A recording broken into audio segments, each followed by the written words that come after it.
បងដែលចង់បានប្រភេទវីឡាកូនកាត់តម្លៃសមរម្យហើយផ្ទះស្អាតទីតាំងមួយនេះគឺស័ក្តិសមមែនទែនបងប្អូននេះគឺជាបន្ទប់ទទួលភ្ញៀវចាគឺមានលក្ខណៈទូលាយស្អាតមានជួននៅសាឡុងក៏ដូចជាការដេក័រទូនេះផងដែរបងប្អូនចាហើយមានទូរទស្សន៍មួយគ្រឿងទៀតបងប្អូនសម្រាប់ជាន់ក្រោមនេះណាគឺ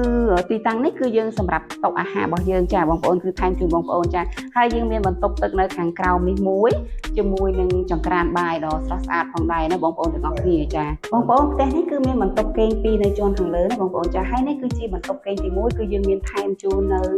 ក្រែពូកខ្នើយមួយឈុតយ៉ាងស្រស់ស្អាតហើយការរៀបចំក្នុងបន្ទប់គឺទាក់ទាញមែនទែនបងប្អូនគួរឲ្យចង់រស់នៅអ្វីដែលពិសេសនោះគឺយើងអាចមើលទិដ្ឋភាពនៅខាងក្រៅបានចាគឺយើងមានបង្អួចក៏ដូចជាវេរ៉ង់ដាបន្តិចហ្នឹងដើម្បីពុកម៉ែបងប្អូនអាចមើលបានផងដែរបងប្អូន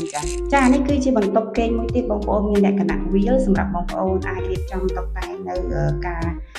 សម្រាប់បងប្អូនស្នាក់នៅបែបផ្សេងតាមចិត្តបងប្អូនអញ្ចឹងណាបងប្អូនទាំងអស់គ្នាហើយមានបន្ទប់ទឹកនៅក្នុងនឹងមួយស្រេចបងប្អូនទីតាំងនេះគឺនៅ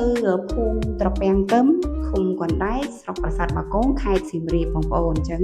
សម្រាប់ព័ត៌មានលម្អិតបន្ថែមបងប្អូនអាចតាក់ទងនឹងខ្ញុំបានតាម page ឬក៏ Telegram បានណាបងប្អូនចាសូមអរគុណសូមជម្រាបលា